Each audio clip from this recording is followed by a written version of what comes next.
So welcome everybody to our Money Life webinar this month. I'm Jim Allen, President and Chief Financial Planner here at Anchor Bay. And so our topic this month is Medicare Benefits A to Z, and we're really fortunate to have a guest presenter.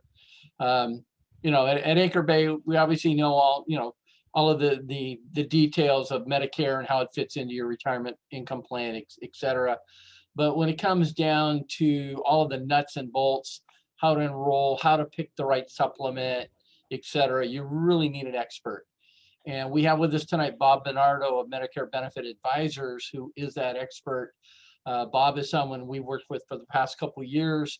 So when we have clients who are ready to enroll in Medicare, or if they want to see what their options are in terms of changing supplements, et cetera, we send them to Bob.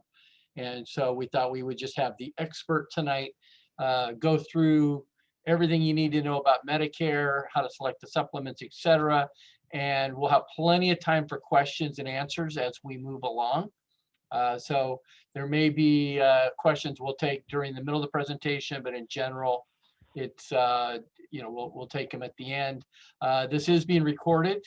And so you'll have an opportunity to go back and rewatch it if you miss any part of it, or you want to refer a friend to see it, et cetera. So without any further ado, I'm going to turn it over to Bob Bernardo of Medicare Benefit Advisers. Go ahead and take it away, Bob. Thank you, Jim. I appreciate it. And thank you, everybody, for attending tonight. And let's go ahead and get started right away with a couple of statistics. And one of those you may have heard before, and that is just about the sheer numbers of people starting their Medicare. And that number is 10,000 people. It's well over 10,000 people a day now. And the Census Bureau actually updated that recently, and they said by 2025, over 11,000 people a day will be turning 65. So that's over 4 million people a year hitting Medicare and Social Security. And I think an even more interesting statistic is when you turn 65, from the day that you turn 65 until the day you die, you will spend between $145,000 to $250,000 on healthcare out of pocket after insurance. So hopefully what I'm going to show you here tonight will help cut down on those costs by quite a bit. And if we go to the next slide, you'll see what we're going to do is on our agenda. We're just going to go through some basics. So if you've done some of your due diligence and you're pretty familiar with how Medicare works and all that, hopefully you'll get something out of this and it won't be too boring. We'll touch on the cost, the top 3 Medicare mistakes, and your top 3 choices, and then how and where and when to enroll. So if we go to the next slide on Medicare costs, this is a real quick refresher on the premium is the dollar amount that you spend monthly to have your insurance from anybody, Medicare or outside of Medicare. And then the deductible is the dollar amount that you pay out of pocket that you pay before the insurance kicks in. And your copay is the dollar amount, and sometimes expressed in a percentage as well, is the dollar amount you pay to use your insurance. And then lastly, co-insurance is typically expressed in a percentage, and that's your share of the bill, which Medicare is just like any other insurance out there. It's 80-20 coverage. Medicare is going to pay 80% of your healthcare costs, and you're responsible for 20% of all bills, only up to a certain dollar amount. And this is where one of the areas that Medicare shines in compared to other insurances out there. So if we go to the next slide, you'll see that Medicare has 4 basic parts, A, B, C, and D, just like alphabet soup. Part A is your inpatient hospital insurance. Part B is in Bravo is your outpatient insurance, where that's everything outside the hospital, like doctor visits and lab work, and even some things in the hospital done on an outpatient basis can be billed through Medicare Part B. And then A and B are often referred to as original Medicare because it's been around since day one, since Lyndon Johnson signed it into law in 1965. And if we go to Part C, this is the fastest growing segment of Medicare, the Medicare Advantage, HMOs, and PPOs nationwide of Medicare. And then lastly, we have Part D, prescription drug coverage. This is a standalone prescription drug plans. And what's important about this slide is to know which parts go together. If you opt for your three choices basically are HMO, PPO, or Medigap supplement plan.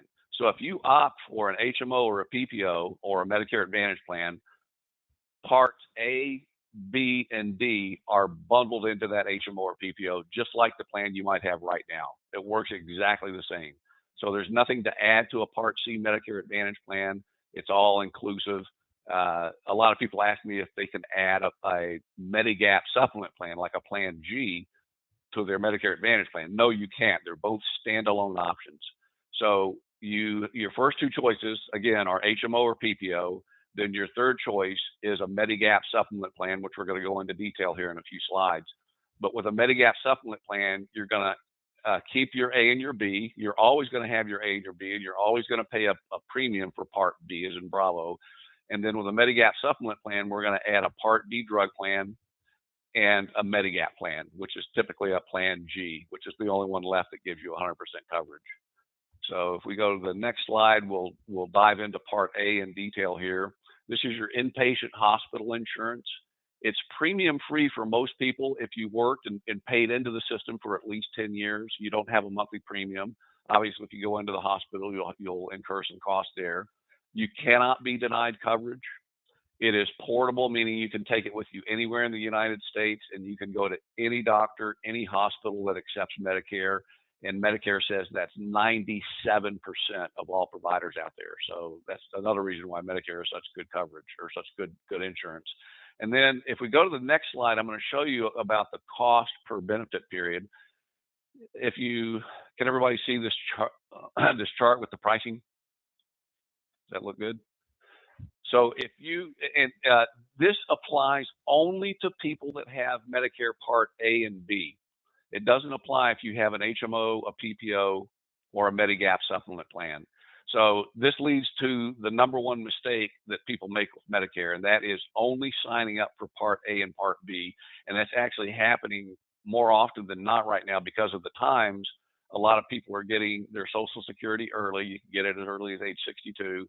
And when you sign up for Social Security, they automatically enroll you in Medicare.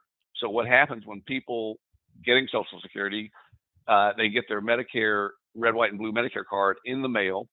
So they've got hospital insurance, they've got doctor medical insurance, and then Medicare automatically defaults them into one of the Part D drug plans, which is usually not the best plan based on if they're taking any meds. So they've got hospital coverage, doctor coverage, and drug coverage, and they stop right there. What they don't know is if you have Part A and Part B only, there is no cap to your out-of-pocket expenses. And I had a call, this is one of the horror stories in Medicare. I had a call about 3 years ago. A guy found me on the internet, and he called me up and said, I need to get a Medicare Advantage plan. And long story short is he had A and B only, went into the hospital, came out, and his 20% share of the bill was $103,000. He had to file bankruptcy and leave California because he couldn't afford to live here any longer. So the moral of the story is, when you get your A and your B, then you get in touch with me, and I'll help you pick one of those three options: HMO, PPO, or Medigap supplement plan. But for all the people that have A and B, these are the costs that they can incur if they go into the hospital for 1 day if they're admitted as an inpatient, up to 150 days, up to 5 months. So Medicare will cover some of those costs, but after 150 days, 151 or more, you pay 100% of the cost.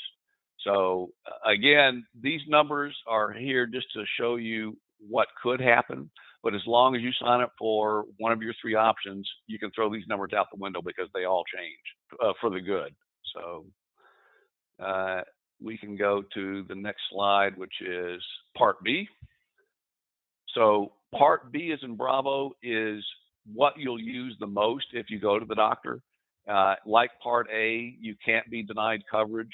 It is portable. You can take it with you anywhere in the United States or any U.S. territory, and it works. The monthly premium, everybody that has Part B will pay a monthly premium that's based on your income, and we have a slide or two towards the end that'll show you exactly what you can expect to pay for Part B when that comes up. And then there is a late penalty. If you don't sign up for Part B on time, Medicare will hit you with a pretty stiff penalty. It's 10% they tack on to your Part B premium bill, and it's lifetime. It does not go away.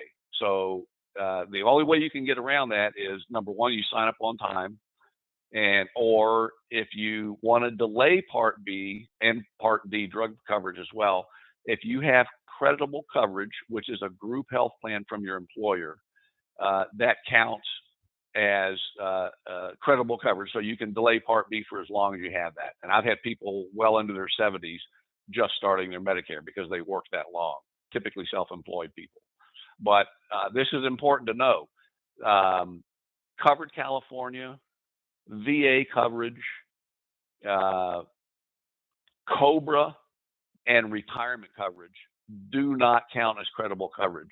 And this is how people get in trouble with this, because they'll maybe take a company up on COBRA, or they'll get Covered California, which is actually for the under 65 crowd. When they hit Medicare age, they're supposed to drop Covered California and go Medicare.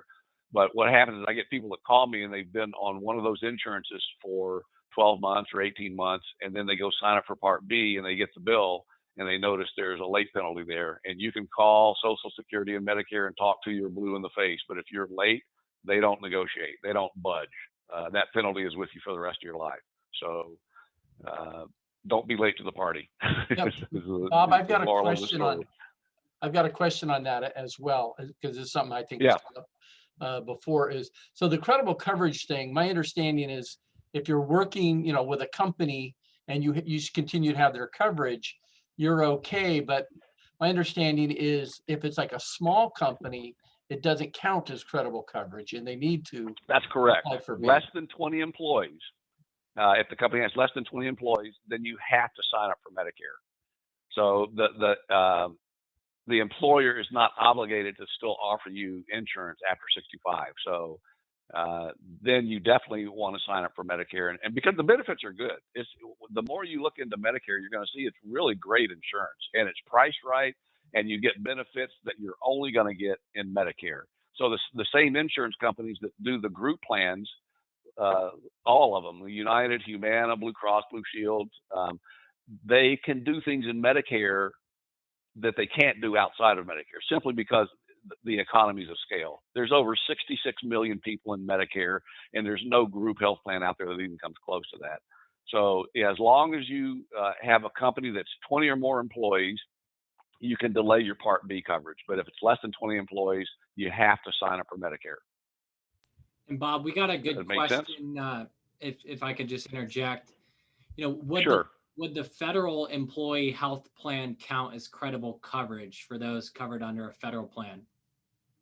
I think it does, but it would be best to verify with somebody in benefits administration or HR with that entity, that company or whatever, or agency. So I'm pretty sure that does, because it looks and acts and smells like a group health plan, and it's probably administered by one of the private insurance company. I'm 99% sure it counts as credible coverage. But if it's retiree coverage, different story altogether. If you're actively working and you have a plan that looks and acts like an HMO or a PPO, that's most likely credible coverage. But if it's retirement coverage, no, retirement coverage does not count.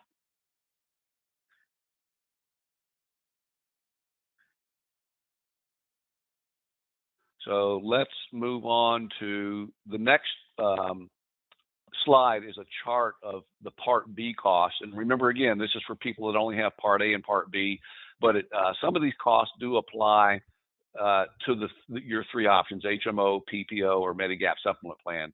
And the main one being that $233 annual deductible. That's unbelievably cheap if you know healthcare deductibles. Most group plans are up in the thousands of dollars. So, and this actually went up last year. I think it was $203 last year and went to $233 for this year. So that's a pretty low deductible. And as with any insurance, all these costs are going to go up a little bit every year. The premiums go up, the deductibles go up, and that's true not just with Medicare, but with private insurance and corporate insurance and all that as well. But the Part B deductible is still very, very reasonable at $233.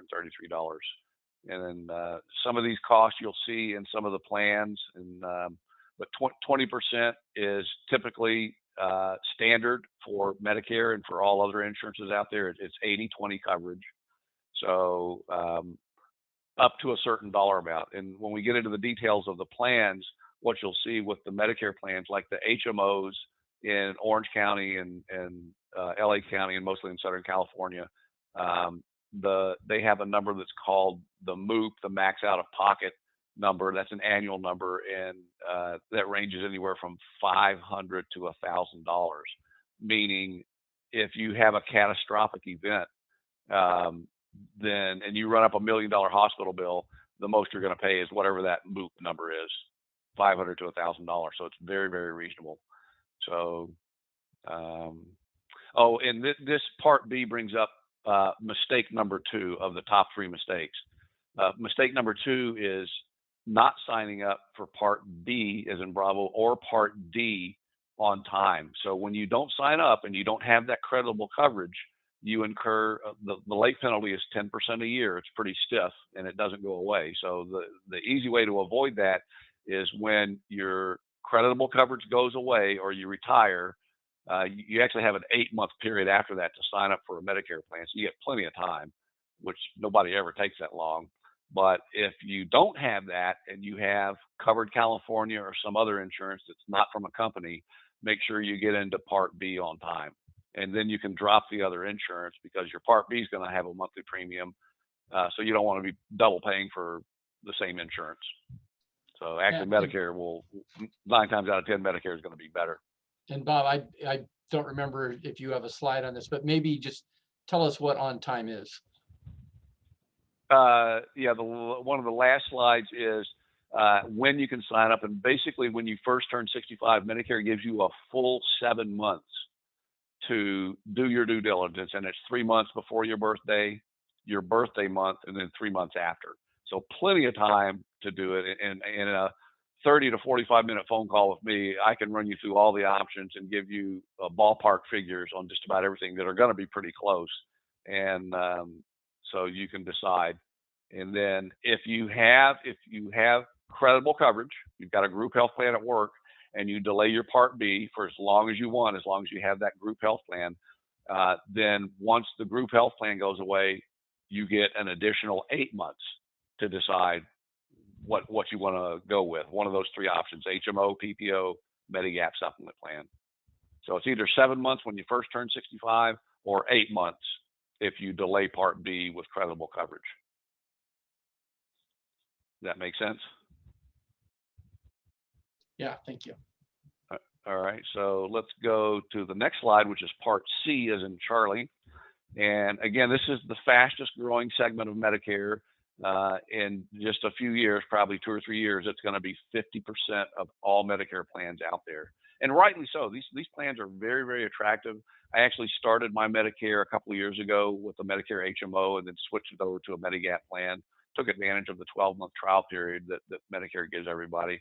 But the one negative of an HMO, and it's not so much a negative in Southern California, and that is that you have to stay within network and to get coverage, to get that 80% coverage. And if you go out of network for anything other than an emergency, you end up paying 100%.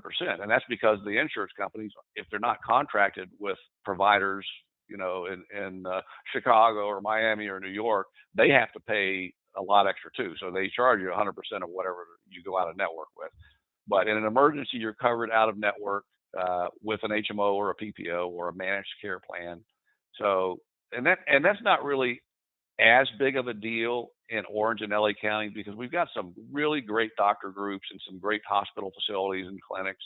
So unless you travel a whole lot, having an HMO or a PPO they're 2 good choices. And really, the 3 choices that you have in Medicare, there are no bad choices. It's just good, better, best. HMOs are good, and I'm telling you that from personal experience, because I used every benefit in that plan that I could, just so I could tell customers how you sign up for the gym memberships, or how you spend the over-the-counter allowance, how you get your free pair of glasses. I even had cataract surgery, and it didn't cost me a penny with my Medicare HMO. So it just so happens that the Medigap plan for 100% coverage is a lot better. It's as good as insurance gets, and we'll get into that in a second. But yeah, so like I said, one question for you here, Bob. So when we talk about these Medicare Advantage plans, these are the ones, right, that we see the commercials on like late night TV with Joe Namath, yeah, Give Back right, Benefit, all that kind of stuff, right? right. And the They Give Back will Benefit, is say that it, because you don't have to pay them Part B premium? well, it usually rebates up to $125. They say there's some plans out there that rebate the whole $170 if that's your premium. It could be more than that, but the most I've seen here locally is $125, and those plans are specifically designed for people that don't go to the doctor a lot. And when those plans came out a couple of years ago, I sat through all the trainings on them because I knew we were going to get a lot of calls on them, and we still do. And the insurance company said, do not sell these plans to people that go to the doctor a lot, because every cost inside the plan is a little bit higher than your standard HMO or PPO. They're only the HMOs that do the Part B give back. But the most is $125 a month, and it sounds pretty attractive, but until you look at the details, at the summary of benefits or the evidence of coverage, and you see what the costs are inside the plan, they're higher than the other plans. So it's the old saying, there's no free lunch, and that's true with the give back plans as well. You're better off going with a $0 monthly premium with no give back. If you go to the doctor, just as little as 2 or 3 times a year, like for an annual physical or blood work or whatever. But if you go a lot more than that, you're going to end up giving that Part B rebate back plus more. So, but the ads on TV, they seem to be year round now almost, but they really hit the tube during the fall open enrollment period. And that's when Medicare gives everybody in the nation time to shop their HMO, their PPO, or their Part D drug plan. Those are the 3 components of Medicare that can change. And that's what you can change and shop for during the open enrollment period from October 15th through December 7th. So you can make as many changes as you like, and the last change that you make during that period sticks, and that's what becomes your plan as of January 1st in the following year. So 2 of your 3 options you can shop, and the third option, which we're getting ready to get into, the Medigap plan, does not have an open enrollment period because the Medigap plan benefits, the core benefits, do not change. They're set in law by Congress. So, but these HMOs and these PPOs, they're great plans. You're going to get benefits that you won't get outside of Medicare. Like if you look at the bottom of the slide, you'll see, and this is what they advertise on TV. They say, call in to see if you're qualified for the extra benefits like dental, vision, hearing, over-the-counter allowance, gym memberships, and so on and so forth. Well, guess what? Everybody that joins one of these plans is if you're qualified and eligible for Medicare, you're eligible for these benefits. There's no special deal, but they try and get you to call in. And here's a word to the wise. Most of those companies that do those advertisings, even with the old has-been stars, they're marketing companies. They're not even insurance companies. So what they do is they make sure to get your contact information right off the bat before you hang up. So they get your email address and your phone number, and then they try and transfer you to a company that has live agents waiting for a lead call. And then after they transfer you to that company, then they sell your information to people like me, which I don't buy those kinds of leads because I generate my own, like with doing seminars like this and webinars. But just beware of the ads on TV. You can call in, you can pick their brain, but don't give them your email address or your phone number, bottom line. So, but all in all, the HMOs and the PPOs are really good plans. However, I have to say about PPOs, which are typically a step above in Medicare and outside of Medicare, they're so expensive in Medicare that there's only a handful. When I say a handful, there's only 4 or 5 PPOs in LA and Orange County out of the hundreds of plans. I think there's 250 plans total in Southern California.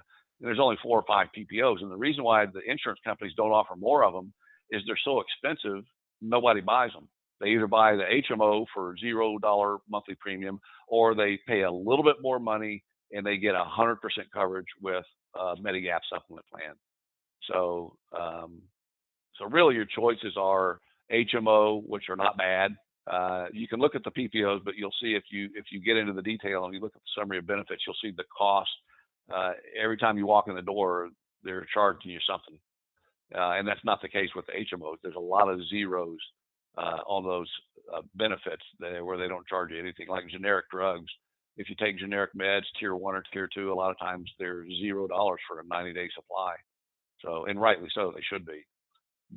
Brand name drugs, different story. We'll get into that on the Part D drug plan, which is next. So if you go to the next slide, which is Part D drug insurance, to get a standalone Part D drug plan, remember, you can't get this with a Medicare Advantage plan. The Medicare Advantage, HMO or PPO, has drug coverage bundled in there. So what happens every now and then is somebody will get on the Medicare website, or they'll start shopping and they'll find a standalone drug plan, and it shows you the cost of your meds. If you go to Medicare.gov and do the drug lookup and put in your meds and the dosage, it'll tell you the cost from all the different plans. So the drug plans and or the Medicare Advantage plans. So people will do that, and they'll find a standalone Part D drug plan that's lower cost than their Medicare Advantage plan, and they'll join the Part D drug plan right there on the website. And when they do that, Medicare automatically kicks them out of their Medicare Advantage plan, and it creates all kinds of problems. So just a word to the wise again, if you have an HMO or PPO, do not ever join a Part D drug plan. That only goes with the Medigap option, where you're going to have a standalone drug plan, you're going to have a standalone Plan G Medigap plan, and you're going to have your A and your B Medicare. So, but the drug plans, they cover most of the meds out there, generic or brand name. The monthly premium for the Part D drug plan, just like Part B as in Bravo, is adjusted for your income. So if you make more money, I think the first threshold is $92,000 for a single tax filer, and double that for a joint filer. And we'll look at those numbers in detail here, I think, in the next slide or two, and so you can see what you'll have to pay for Part B.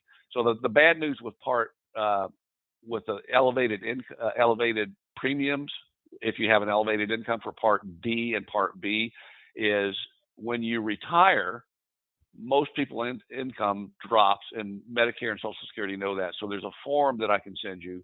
If you drop, it could drop your premiums down. You can challenge that very successfully. So and you'll see the income brackets here in just a second. But Part D also has a late penalty. If you sign up late, it's not as severe. It's still 1% a month for every month you're without creditable drug coverage. So if you don't have creditable drug coverage, you want to sign up for a Part D drug plan.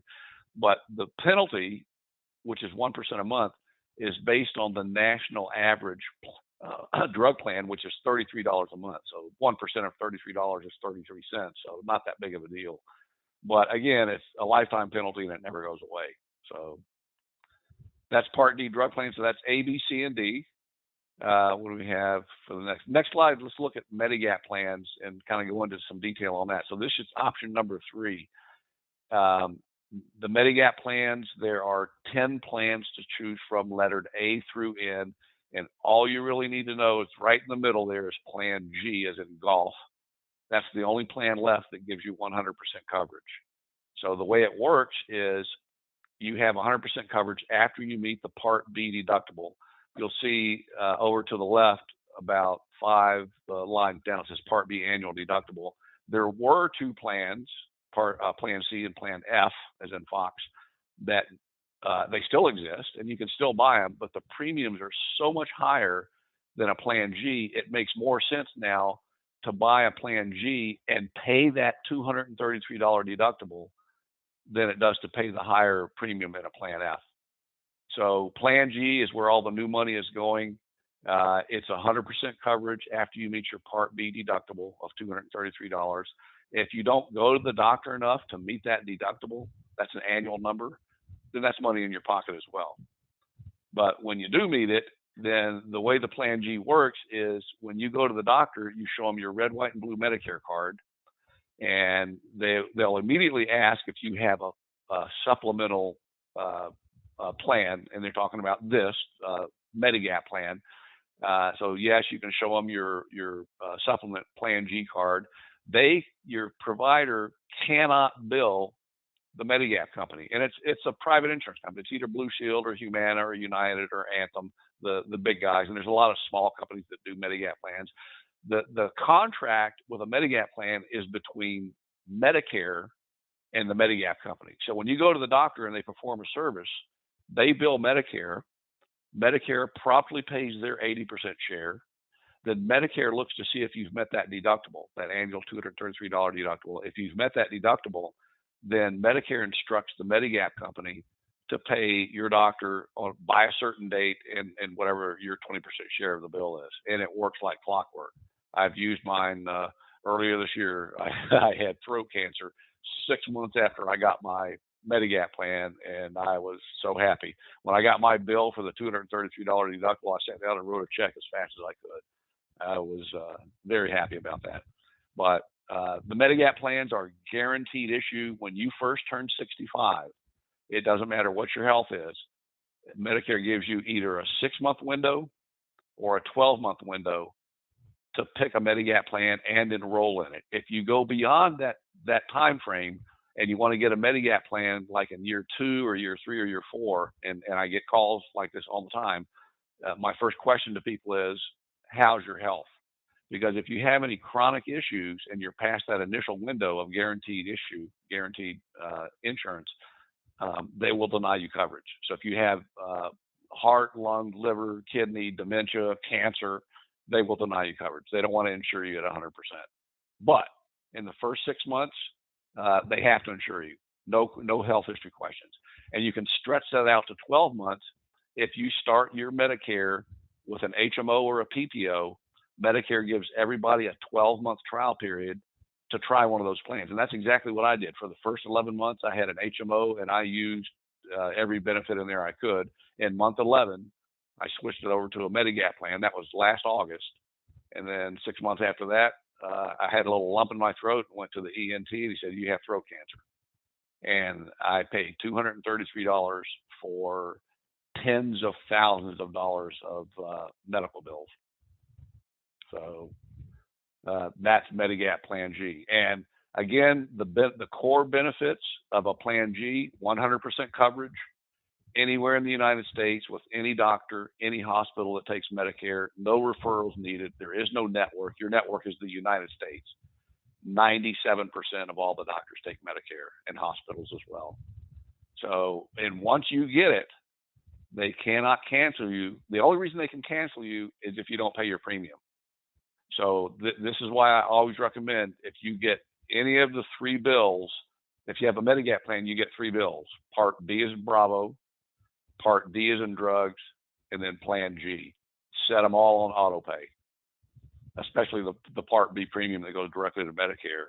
They don't mess around if you're late and you go beyond the grace period, they boot you out, and then you will incur lots of lifetime late penalties. So don't be late to Medicare. But Bob, any questions? If they're any questions about Social Medicare? Security, then their Part B, et cetera, is going to come right out of their Social Security check. Correct. As a matter of fact, that brings up a good point. When I'm enrolling people in a Part D drug plan to go along with their Medigap plan, there's a box I can check on the electronic application to have your Part D premium for the drug plan deducted from your Social Security as well. So that's kind of nice, because it's not only convenient, but it's not hard dollars coming out of your checking account. But the Part D drug plans, they run about, depending upon the meds you take. If you take a lot of brand name meds, they'll be more expensive, but a lot of generic meds, it's like $10, $15 a month for a Part D drug plan. But the Plan G, you'll get a bill directly from the insurance company, whatever insurance company it is. It could be Blue Shield or Humana or United or Anthem. I do recommend not looking at, and I don't sell or recommend or enroll people in insurance companies that you've never heard of before. And I could tell you another horror story about that. I've got a guy in Arizona that signed up for one of those companies, and after he signed up, he had a heart stent or something done with his heart that was pretty major. And because of that surgery, he cannot change. He can't even go apply. If he went to apply to another company for another Medigap Plan G, which is what he has, they'll deny him right off the bat. They won't even look at him. So he's stuck with this little no-name company, and without fail, they raise their prices 10% a year every year, and he has to pay it. He can't. You don't want to step down and go to an HMO or a PPO, which those are good, but your cost would go up when you do that. So, did that answer your question?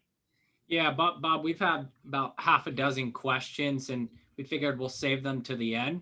So just wanted to let you know. If it's Medigap related, we can talk about it now since we're on that subject. Anything about Medigap in there? Or? Yeah, so there is one.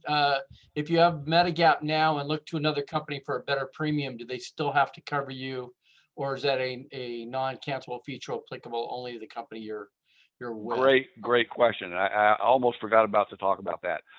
In 4 states in the United States, California, Nevada, Oregon, and Missouri, those are the only 4 states you can change your Medicare plan, any Medicare plan, HMO, PPO, or Medigap plan, you can change it at least once a year, so you're never stuck in it. Unlike the guy in Arizona that has the Medigap plan, where when you buy that Medigap plan, you can apply to other companies, and if you're relatively healthy, they'll change you and insure you. But when your health has gone downhill, forget it.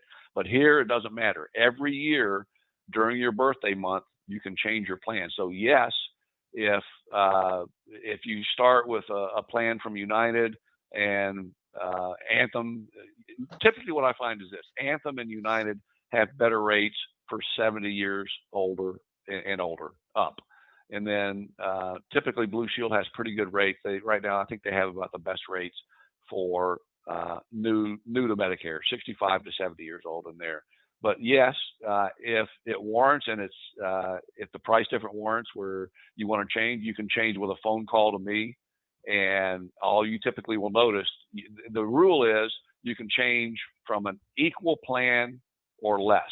With a Plan G, you don't want to go less. You don't want to step down to a Plan K, L, M, or an N, because then you can't go back up without going through underwriting.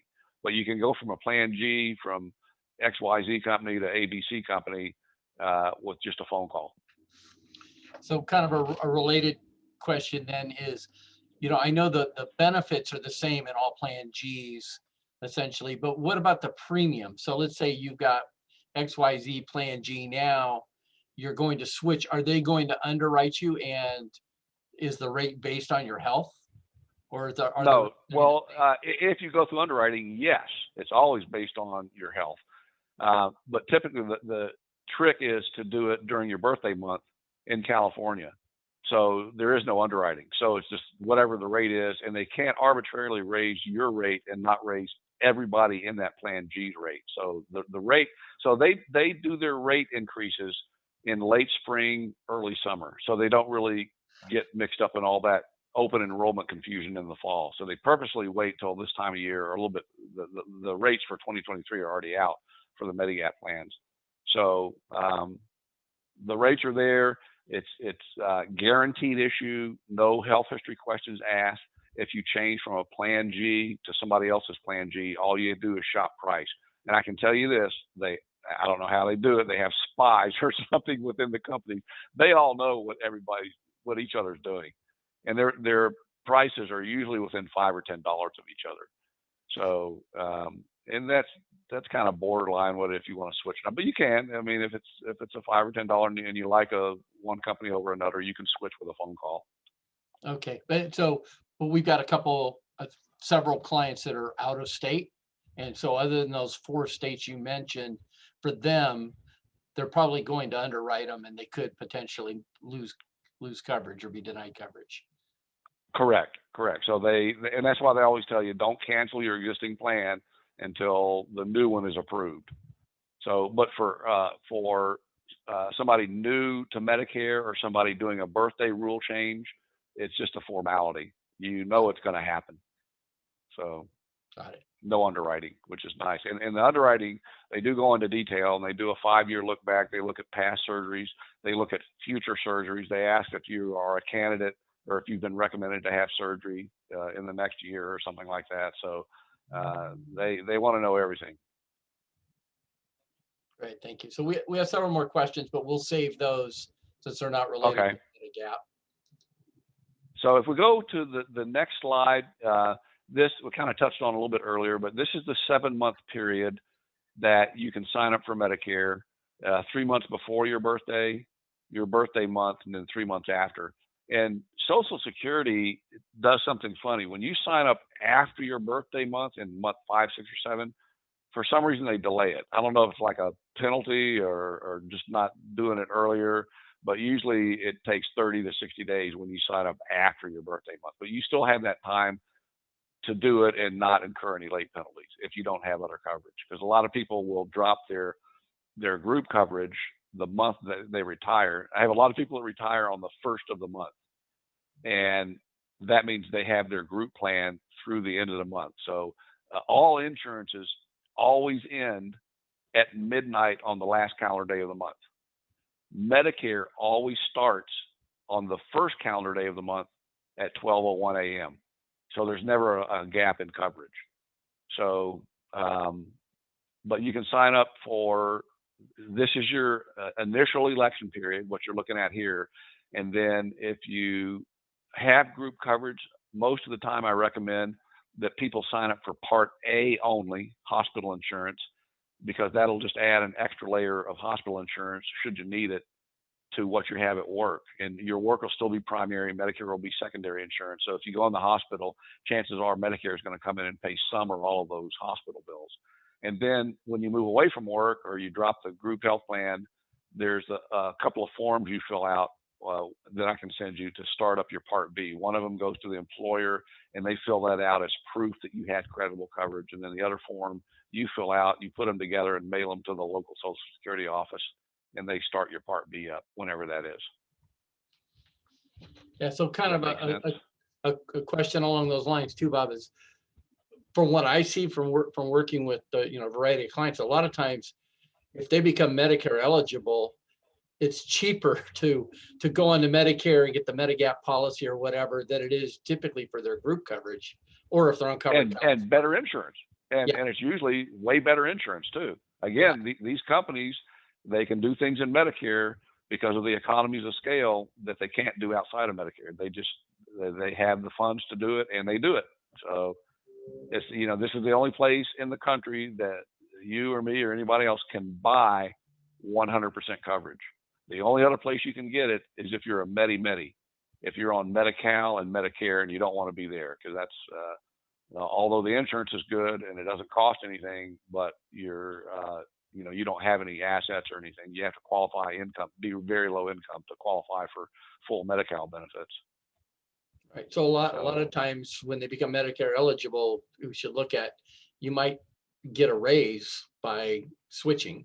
Now, if you got to, work for a large company that's a super rich benefit plan, maybe that's not the case. But I think a lot of times, like you'll save a lot of money by switching. And get better benefits. So what happens a lot of times is, I've even had people do this where the whole family is on the group health plan at work. And a good alternative to that is Medicare for the spouse that's working, and then Covered California, if it warrants, if the price for Covered California, and I think that's based on income too. I've had invitations to sell Covered California, and I don't. I just do Medicare only because that's all I have time to do. But that's one way to do it, is to get into Medicare and still have the family covered. So do you have an IRMA slide or two, Jim? You want to touch on that? So I'll kind of cover these. So, Bob kind of mentioned that, Medicare, Part B and D premiums are kind of income based. And so there's something called IRMA. I believe it stands for insurance related medical. Income related monthly adjustment amount. Exactly. So it's their way of saying this is you're going to pay more if you make more. Yeah, IRMA is kind of a dirty word, but so your Medicare premiums are means tested, and they look at your tax return from 2 years prior. And as Bob mentioned, there is a waiver. So like if you retired or you're going to have a lower income due to certain events, you can file out this, I believe it's SS 44, and say, hey, look, 2 years ago, I made X amount of money. I'm not making that going forward. So let's base it on my expected income. And so a lot of times, let me say this too, Jim. The reverse is true as well. If you sell a piece of real estate or you take a chunk out of your 401k, that can bump you up a bracket or two and increase your premium for a year. That's true. Yeah. So it's something we always want to look at, because I'm pulling up the slide for the brackets, and so compared to the cost of a regular employer group plan or covered California, the premiums are dirt cheap. So they start at 170 this year. If you've got below 91,000 of individual adjusted gross income, or 182 for a couple, once you exceed those thresholds, and it's like $1 over, the next threshold is 91 to 114 or 182 to 228.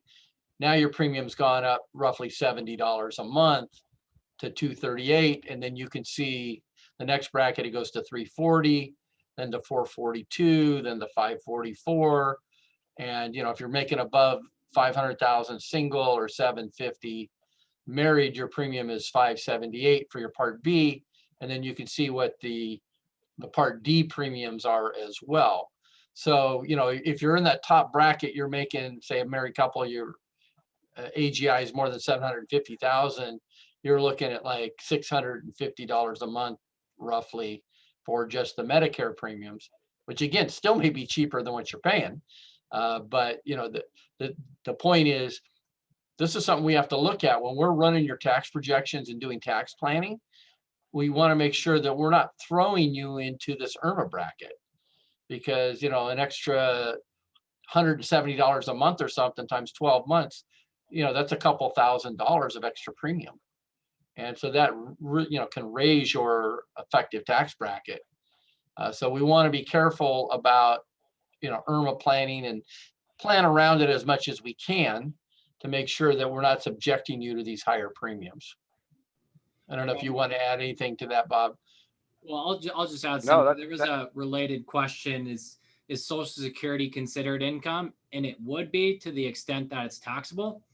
So you'd first have to determine how much of your Social Security benefits are taxable at a federal level, and they could push you into a higher IRMA bracket. So it would ultimately vary depending on the additional sources of income you have. Right. One thing on the premium, this was a big stink when Medicare announced the premiums for this year, the base premium being 170. That jumped up from 147, which, if I'm not mistaken, I think that's almost a 15% increase. And people just flew off the handle on that. And the reason they did that is they thought they were going to have to cover the new Alzheimer's drug called Albuheim. And at the time, the company making the drug said it was going to be $50,000 a month. They since cut it in half. And after that, Medicare said, well, we're not going to cover the whole thing. We'll cover parts of it for certain people. So they said there's a very good possibility that Part B premium is going to come down a little bit next year, maybe as much as $10, like down to 160 or somewhere in there. Yeah, and that just answered one of our questions. Last year, we saw a huge increase in Medicare premiums. Can we expect the same for 2023, and how much would you project? So what you're saying is it's possible that the premiums may actually decrease. Correct. Yeah, for Part B as in Bravo. Yeah. So Part D is pretty steady. They don't really increase them or decrease them that much, and they usually typically play with the price of the meds inside the Part D drug plans. But again, if you have prescription meds, I look all those up and run them through the Medicare software. So it's Medicare telling us what is the lowest of the 32 drug plans in Orange County, what has the lowest cost based on the monthly premium, the deductible, and the cost of the meds. So it's real completely unbiased, and that's something you can do every year during the fall. That's what I do for folks, is run their meds through there and see where's the lowest cost. Okay, and then I just pulled up your slide about the number one reason you shouldn't wait until retirement to travel. Yep, it's pretty straightforward. You work for so many years, and then you get that Italian vacation over to Italy, and then you're just too tired to enjoy it. So it's I love the smirk on that gondola captain's face there. Yeah. But anyway, so let's open it up for questions. Yeah, and we'll stay as long as necessary. We have several. So we'll start with, at age 65, I will go part-time with my employer. I will have the option of going part-time with health benefits or part-time without health benefits at a higher rate of pay. Does Medicare require that I take those employer-provided benefits as primary and Medicare as secondary, or can forego the employer benefits and just use Medicare? It's your choice, and you have to find out from HR or Benefits Administration if part-time benefits will suffice as creditable coverage. If not, then it's a no-brainer. Then you get your Medicare, so you don't incur late penalties. And even before you do that, compare the benefits to Medicare. Either any of those three options. You can call me and we can run the numbers between HMO, PPO, and Medigap supplement and see how it compares to what you're paying for what you're getting at work. Okay, great. I'll rifle off the next question. If I work for AAA and do not have credible coverage, I must sign up for Medicare. If I continue to work for a couple years past 65, will my premium stay high or go down once I stop working? Premiums always go up.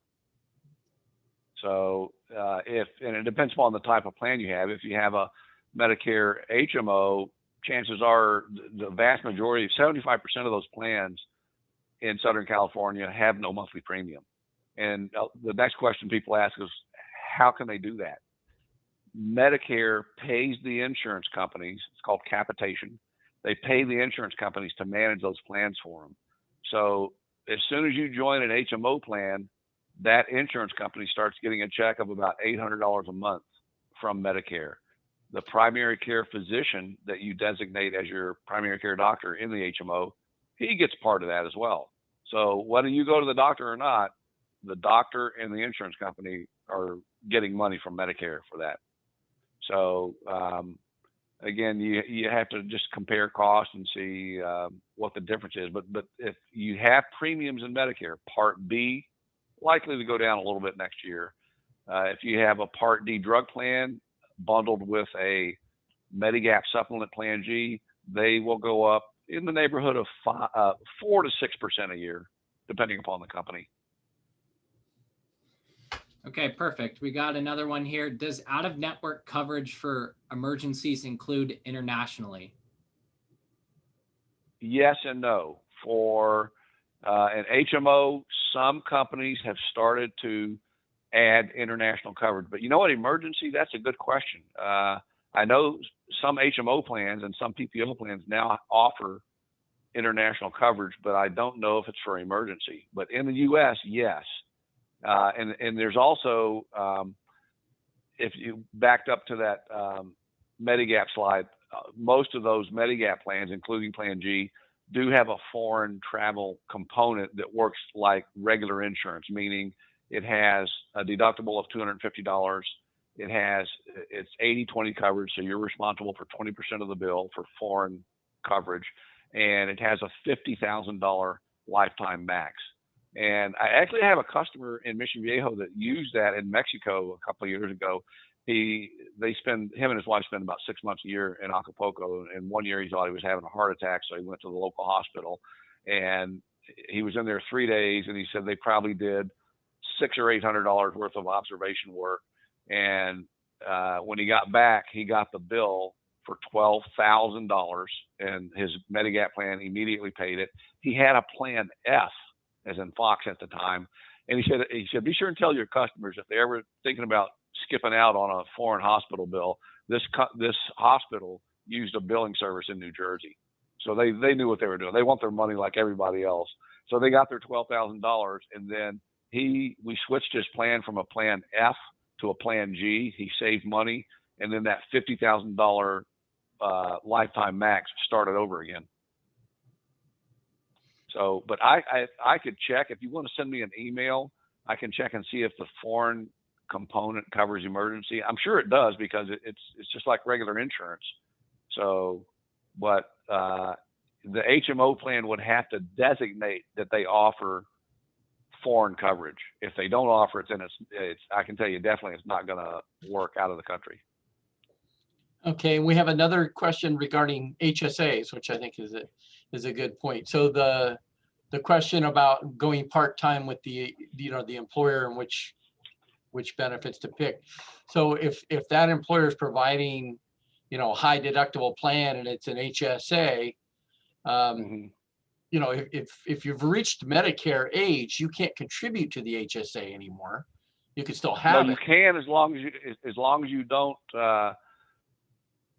It's my understanding that if you sign up for any part of Medicare, just A only, right, or Part D, then you cannot contribute to the HSA any longer. So as long as you, I don't know if age had anything to do with it, more so than joining Medicare.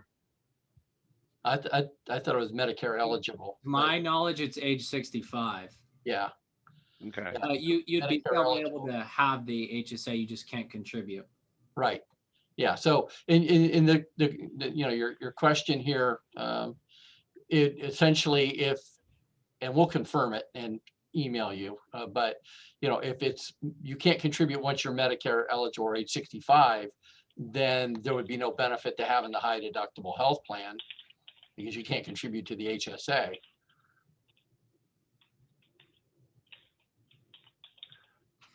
Yeah, I'm typing in now to see if I can get a quick answer. Yeah, it was always my understanding that you definitely, absolutely, positively cannot contribute to an HSA when you join Medicare. So I took that to mean that if you don't join Medicare, you can still contribute, but I may be wrong. Yeah, I think the underlying theme of the question is, if you're on a high deductible health plan through your employer and you reach Medicare age, should you stay on that, or should you drop it, knowing that you can't contribute to the HSA, and then move on to a Medicare plan? Right. Yeah. And then we had one more question, I think, here. So the premium example, monthly or yearly, assuming we're talking about the Part B premiums, et cetera, the $170, that's a monthly premium.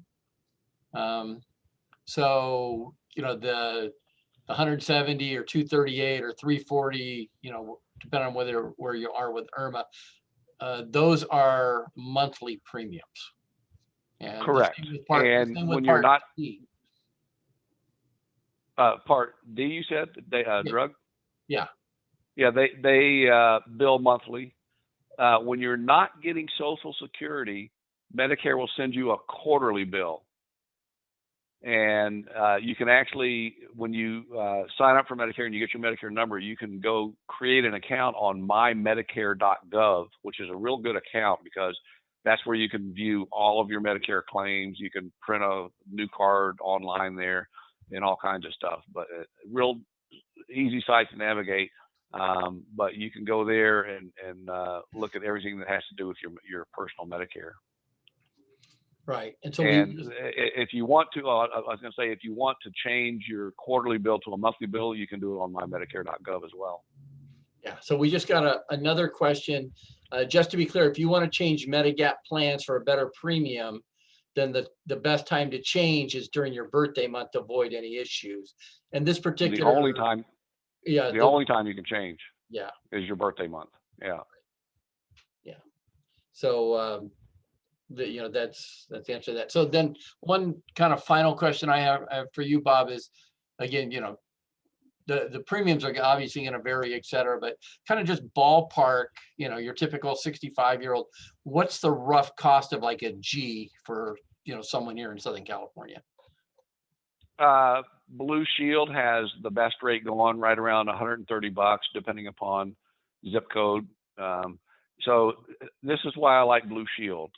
When Medicare gave the insurance companies permission to add extra benefits to the Plan G, remember, they can't change the core benefits, but they can add extra benefits. Blue Shield took the bull by the horns 2 years ago, and they added free gym memberships, a $400 over-the-counter allowance, so you don't have to spend money on things like aspirin or vitamins or cough syrup or Band-Aids. And they did a real nice vision benefit from VSP, which is the largest vision provider in the country, and they did a hearing aid benefit. So they added those 4 extra benefits. They call it Plan G Extra. It's exactly $14 or $15 more than their standard Plan G. I have the standard Plan G, which offers only free gym memberships, and that's all I cared about. Because remember I told you I had an HMO the first 11 months of my Medicare? That HMO had everything. It had a $500 over-the-counter allowance, so I stocked up my medicine cabinet. I think I have every Band-Aid ever made by man. So I used all the benefits in there, so I didn't need any of that stuff. So I had cataract surgery, so I didn't need eyeglasses any longer. So I opted for the standard Plan G from Blue Shield, which includes the free gym membership. If you want any of those 4 extra benefits, it's only like $14 or $15 more a month, well worth the upcharge in premium. But you can switch back and forth. So I have some people, they'll start with the one that has all the extra benefits, and then at the end of that first year or during their next birthday month, they don't need glasses, they don't need all they want is the gym membership. They can step down. It's still a Plan G, so Blue Shield allows you to do that. And in addition to that, they discount the premium $25 for the first year, just being new to Medicare. So that's kind of hard to pass up. That's a $300 savings off the premium when everybody else, all the other big guys and most of the little guys, are around $160 a month, give or take. And Blue Shield's coming in at right around 130-ish, thereabouts. So it depends upon the area. So again, the zip code, sometimes that can get down to like $90 or $100 if you go up into some Northern California counties that are rural. So essentially, assuming you're not subject to IRMA, you're looking at like 170 for your Part B, 130 for the Medigap, and then I guess we have to add in the Part D. So it's like $350. Yeah, 330, 350 is a pretty good guesstimate. So the drug plan can, on the expensive side, if somebody's taking a lot of meds that are brand name with no generics, those premiums can get up in the $50 to $80 range. And then those drug plans also cater to people that have brand name meds, meaning what they'll do is to lower the cost, they'll waive the deductible. So this year, any drug plan from Medicare in the United States, the maximum deductible they can charge is $480. So we'll see how much that goes up next year. But right now, that's you pay $480. They just knock that off. They waive it if you take a lot of brand name meds and you get one of those drug plans. And then the other thing too about the drug plans I forgot to mention, if you do take meds and they are generic, like a tier 1 or tier 2 generic, most of the drug plans don't. The deductible doesn't apply to those, meaning you get the after deductible price right away. So it's they're real cheap. They're either zero. Most of them will do zero for most generic meds, even for a 90-day supply. No deductible. But yeah, about $330, $350 a month starting off for 100% coverage for a Part B, Plan G as in golf, and then Part D drug plan. Yeah, thank you. So yeah, when you see those like surveys from Fidelity, et cetera, where, you're going to pay $150,000 to $200,000 in Medicare costs, when I've been looking at this with clients, if you do Medicare correctly, I don't see where those costs would come from, because those costs aren't including long-term care. That's just healthcare costs. Right. Well, they're out there. You saw the Part A and Part B costs for people that have just Part A and Part B, and for whatever reason, I don't know if they're living in a cave or if they're in a coma and they just don't know about HMOs, PPOs, and Medigap plans. But there's really lots of people out there that only have that, and unfortunately, a lot of times it's lower income people that they're the least people that can afford those high costs, and they're the ones that get hit with it. Right. So, but if you play it right, I did calculations long before I had my Medigap plan, and I factored in this was when inflation was down around 1% or less. I factored in a 6% inflation rate and figured my Medigap plan between age 65 and I think the time they had the average male in the U.S. dying at, I think it was age 83 or 84. I figured I'd spend about $95,000 on Medicare stuff, insurance premiums and whatnot. So way better than the $145,000 to $250,000 that you would spend if you didn't have it. Right. Well, thank you, Bob. We've got your contact info on the screen here. And perfect. So yeah, if anybody has any questions, if my cell number is probably up there, the 413-1708. Call me anytime. I'm open. There's no charge for any of my services, as I get paid by all the insurance companies I'm contracted with. So any questions, or if you want to get enrolled in something, I can help you pick a plan. Yeah. So one question for you there. So some of our participants are out of state. Do you work with clients in other states as well, or strictly California? I do.